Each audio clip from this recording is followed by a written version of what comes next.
মাজার হলো জিয়ারতের স্থান বা প্রার্থনার স্থান। সাধারণত সুফি সাধক, আউলিয়া, দরবেশগণের সমাধিস্থলকেই বোঝানো হয়, যেখানে কবরের উপরে গম্বুজ থাকে এবং বাতি জ্বালিয়ে শ্রদ্ধা নিবেদন, দোয়া করা এবং আধ্যাত্মিক শান্তি লাভের জন্য মানুষের ধর্মীয় ও সামাজিক কারণে ভিড় ও বার্ষিক উৎসব বা মিলনের মেলা ঘটায়।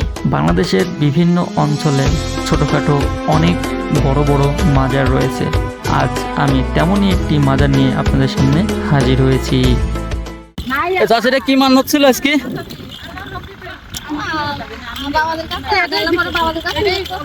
হ্যাঁ, কোন কোন কি নিয়ত করছিলেন? কি উদ্দেশ্যে?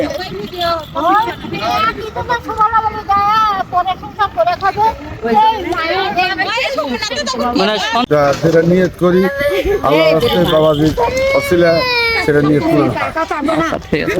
এগুলো সব কি আপনার ফ্যামিলির লোকজন নাকি? সব ফ্যামিলি।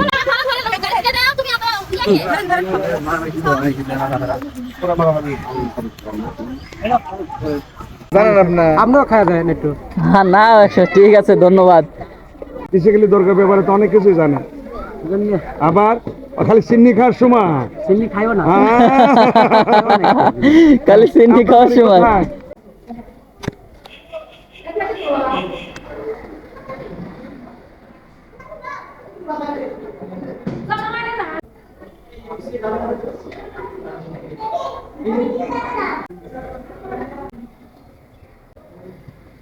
আপনার বাড়ি কোথায়?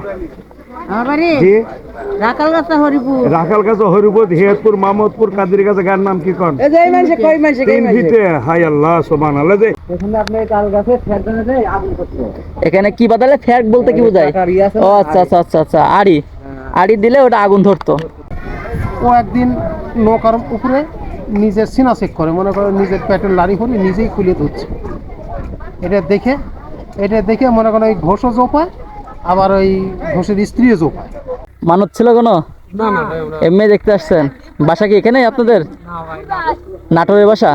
আচ্ছা, এই মোটরসাইকেলে চলে আসছেন? আচ্ছা, তিনজনা? পুলিশ ধরে নাই?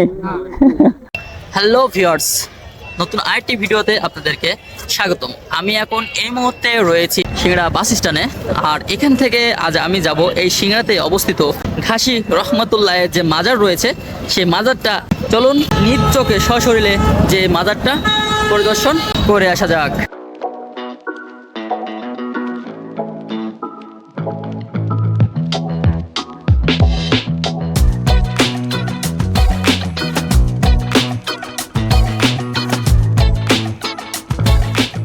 আমি এখন সেই মাজারের রোডে, মানে আমার সামনে যে একটি কালো আপনার উঁচা যে একটা জায়গা দেখতে পাচ্ছেন, জঙ্গলের মতন বা ঢিবির মতন, ওই জায়গাটাতে কিন্তু সেই ঈশাকালীর মাজার রয়েছে। আমরা সেই মাজারে আপনাদেরকে আজকে ঘুরে দেখাবো এবং তার সমস্ত কাহিনীগুলো আমরা এই ভিডিওর মাধ্যমে তুলে ধরব।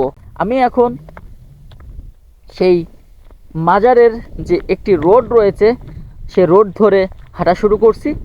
আর এই রোড ধরে আমাকে 5 থেকে 6 মিনিট হাঁটলেই আমরা সেই মাজারটি কিন্তু পেয়ে যাব। আর চরণবিল অঞ্চল এটা কিন্তু খুবই দৃষ্টিনন্দন এবং পর্যটকপূর্ণ একটি এলাকা। এখানে কিন্তু বর্ষাকালে বিভিন্ন জায়গা থেকে, বিভিন্ন জেলা শহর থেকে কিন্তু এই জায়গাতে হাজার হাজার লোক আসে এই চরণবিল দেখার জন্য বর্ষাকালে। এখন শীতের টাইম, শুকনার টাইম। এখন দেখেন চরণবিলের কি অবস্থা, বাস্তব চিত্র দেখুন। সম্পূর্ণটাই কিন্তু ফাঁকা। এখন কিন্তু ধানের মৌসুম, এখন কিন্তু ইরি ধান লাগাচ্ছে সবাই। আর কিছুদিন আগে অনেকে সরিষাও লাগাইছে, কিন্তু আমার আশপাশে কোনো সরিষা আমি এখনও দেখতে পাই নাই। এখন যত দেখা যায় কিছুটা টাকা ফাঁকা পড়ে আছে, আর কিছু জায়গাতে কৃষকরা চাষ করতেছে তাদের নিজস্ব জমি ইরি ধান লাগানোর জন্য। কি ম্যাডাম, সব বাড়ি কি এখানেই? কোথায়? দাহিয়া কি মাদারে আসাইছে নাকি? কে একা একাই সবাই নাকি ফ্যামিলির সাথে? মাদারে কোনো ইয়া ছিল নাকি, মান্যত ছিল নাকি এমনি? কিসের মানুষের ছিল? মুরগ খাওয়া দাওয়া শেষ? শুরু? আমরা কি পাবো ভাগে?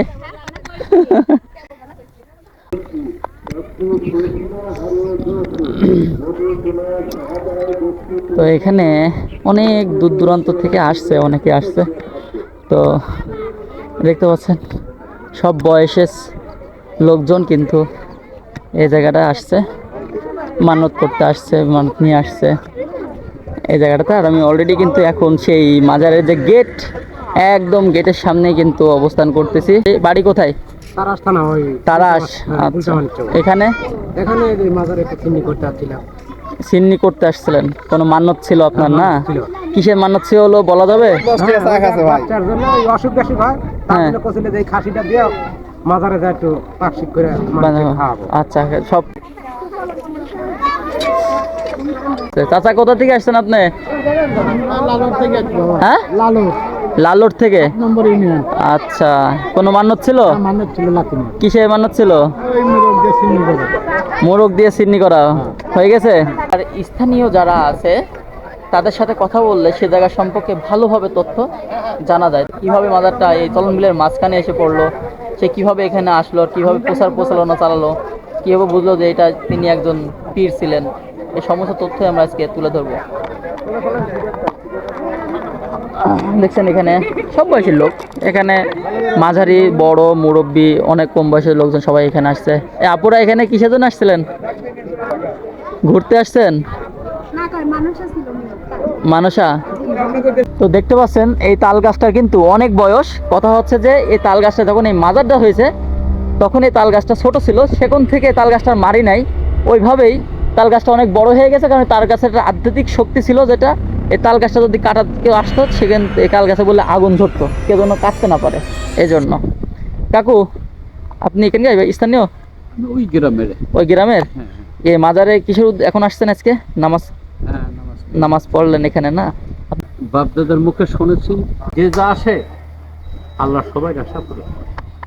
মানে যে যে নিয়াত করে সকল নিয়াতই আল্লাহ পূরণ করে এর ওসিলাতে। একজনের কাছে মনে করে, বাবা আমার যে সলপল হচ্ছে না, দয়া করে আমার যদি পুত্র সন্তান হয়, তখন হ্যাঁ আল্লাহ তাআলা কবুল করবে। ওদের ওখানে যে তমিজউদ্দিন ফকির আছে, আমার ভগ্নির প্রতি বোনের সাল ফল কিছু হয় না, যেমন যা করছে আমার বোন করছে যে কেননা আমাদের সাল পাল হয় না, তুই আমার সাথে বিয়ে বস, সাল হয় কিনা দেখবো না, আমার সাথে তুই বিয়ে বস। এই আলাপটা নানা হয়তো আলাপ টালাপ করার পর 2-3 সন্তান, 2 বেটার একদিকে। সিন্নির খাওয়া দাওয়া চলতেছে।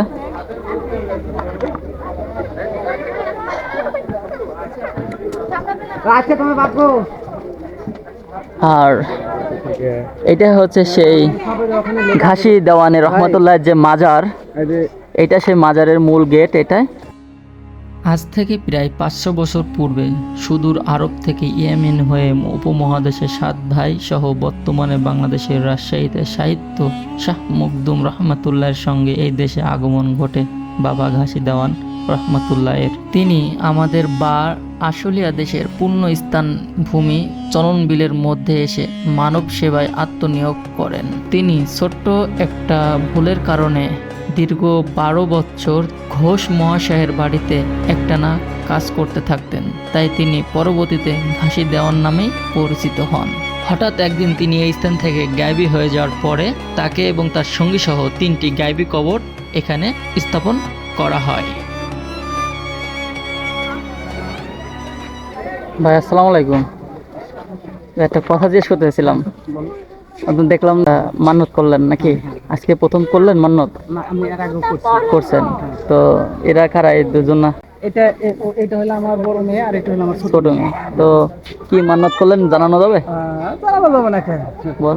আসলে আমার হলো, আমি বিগাসার এক জায়গায় পাঠ বলছিলাম, বুঝছেন? জি। ওগুলা এমন ধারের মধ্যে পড়ছিল, পরে আমি মানত করছিলাম যে যদি আমার এই পাটের জাগ যদি থাকে তাহলে আমি হলো মোরগ দিয়ে আমি এই ঘাসি বাবার মাজার এসে খাওয়াবো। সেটা আমি পূরণ করে গেলাম। পূরণ করেছেন? হ্যাঁ। আজকে প্রথম করলেন আজকে নাকি? আজকে, হ্যাঁ। শেষ করলেন? এর আগে আরেকটা মানে করছিলাম। আপনি যে ওয়াদা করছেন সেটা হয়েছে? সেটা, কাজ হ্যাঁ, কাজ হয়েছে আপনার? কাজ হয়েছে। কাজ হয়েছে, এই হ্যাঁ, উদ্দেশ্যে? একটা জিনিসও নষ্ট হয় না। আচ্ছা আচ্ছা। মানে কোথা থেকে আসছেন আপনারা? আমরা ধরাইল নাটক থেকে। ধরাইল নাটোর থেকে? মারা যায়নি তো, উনি মারা, উনি গায়েবী হয়েছে। ও গায়েবী হয়ে গেছে। আচ্ছা, মানে এখান থেকে নিরুদ্দেশ হয়ে গেছে, মানে খুঁজে পাওয়া যায়নি আর? না, এখানে তো মনে হয় অনেক দূর দূরান্ত থেকে লোক আসে এখানে। হ্যাঁ, ঢাকা থেকে আসে, রংপুর থেকে আসে, অনেক দূর দূরান্ত থেকে লোক আসে না? থেকে আসে, বগুড়া থেকে আচ্ছা, আসে। এনার তো এই ঘাসিটা হচ্ছে তার ডাক নাম, তার অরিজিনাল নামটা কি ছিল? অরিজিনাল নাম তো প্রকাশ হয়নি স্যার। প্রকাশ হয় নাই না? আপনিও জানেন না? আমরা জানবো কি করে, 500 বছর আগেকার জিনিস। আচ্ছা আচ্ছা, আপনি এখানকার কিসের দায়িত্ব আছেন? খাদেমের। খাদেমের দায়িত্ব আছেন। কতদিন ধরে দায়িত্ব পালন করতেছেন? 30 বছর। 30 বছর। আচ্ছা, আপনার আগেও কি কেউ এখানে ছিল? আমার বড় হয়েছিল। বড় ভাই ছিল, উনি মারা গেছেন? মজার তো দেখেন। ও, ওনার মাজারটা এই পাশে। আচ্ছা, এর পরবর্তী দায়িত্ব আপনি আছেন? হ্যাঁ। আচ্ছা, আপনার উত্তরসূরি কি আছে আবার? কে কি আছে? আছে, ভাইসদের আছে, ছেলেরা আছে। আছে, আপনার বংশ পরম্পরায় হয়ে যাচ্ছে, বাইরে থেকে কেউ আসছে না? না, তাহলে আচ্ছা, বংশ পরম্পরায় খাদেম হিসেবে বুঝলাম না বিষয়। তাহলে কি তার ওনার সাথে কি আপনার বংশ পরম্পরার ভাব ভালো ছিল? জমিটাই আমাদের। আচ্ছা, এইটাই বলেন যে আপনি এই মাজারের যেটুক জায়গাটা আছে, হ্যাঁ, এই জায়গাটা সম্পূর্ণটাই আপনাদের, হ্যাঁ, আপনার বংশের? বংশের। আচ্ছা, সেই সূত্রে আপনারা এই খাদেমের দায়িত্বটা পালন করতেছেন। হ্যাঁ। মাঝারের যে খাদেম ছিলেন তার সাথে আমরা কথা বলে জানলাম তিনি কিভাবে এই জায়গাটাতে, এই চলন বিলের মাঝখানে তার মাজার তৈরি হলো এবং তার কবর কিভাবে এখানে আসলো, সম্পূর্ণটাই কিন্তু আমি আপনার তুলে ধরেছিলাম। আর এই মাজারের যে প্রথম যে খাদেম ছিলেন তিনি তো মারা গেছেন, তার কবরটাকে মারি দেওয়ার পরে এই শেখ ঘাসি রহমতুল্লাহের যে মাজার আছে তার মাজারের পাশে কিন্তু তাকে কবর দিয়ে তারও একটা মাজার এখানে তৈরি করা হয়েছে। এটাই হচ্ছে তার কবর। আর এই খাদেমের নাম হযরত তজিমউদ্দিন। এখানে মাজার কেন্দ্রিক একটা মসজিদ রয়েছে, যারা এখানে আসেন দিনের 5 ওয়াক্ত নামাজের সাথে সাথে জুম্মার নামাজটাও এখানে আদায় করেন। এই সুযোগ সুবিধাও কিন্তু এখানে রাখা হয়েছে। আর এই মাজারকে কেন্দ্র করে বিভিন্ন ধরনের স্ট্রিট ফুড বা ভাজাপোড়া যে দোকানগুলো আছে সবগুলো এখানে বসছে। এর মাজারের আশপাশ দিয়ে অনেকগুলো কিন্তু অনেক আইটেমের দোকান কিন্তু এখানে রয়েছে। আচ্ছা, আপনাদের এখানে খালি শুক্রবারে মাজারে লোক হয় বেশি নাকি সব দিনই লোক হয়? শুক্রবারে বেশি হয়, আর প্রত্যেক দিনই লোক হয়। প্রত্যেক দিনই লোক হয় না? প্রত্যেক দিন লোক হয়, বিভিন্ন শুক্রবার বেশি হয়। এবং দূর দূরান্তের লোক আসে এখানে? হ্যাঁ, বিভিন্ন দূর দূরান্ত থেকে লোক আসে, 4-5 থানার থেকে লোক আসে। 4-5 থানার থেকে লোক এখানে আসে। আর যারা বলছে টাইমে বেশি হয়, সর্বোচ্চ বর্ষার টাইমে না? আর হচ্ছে মেন কথা হচ্ছে এখানে যারা যে নিয়তে আসে এগুলা কি আসলেই আল্লাহর রহমতে ওলির ওসিলায় কবুল হয় ইনশাআল্লাহ। ইনশাআল্লাহ কবুল হয় না? এই মাজারের পূর্ব উত্তর সাইডে একটি চায়ের দোকান রয়েছে, যে কিনা অনেক দীর্ঘদিন ধরে এখানে চায়ের দোকানদারি করছে।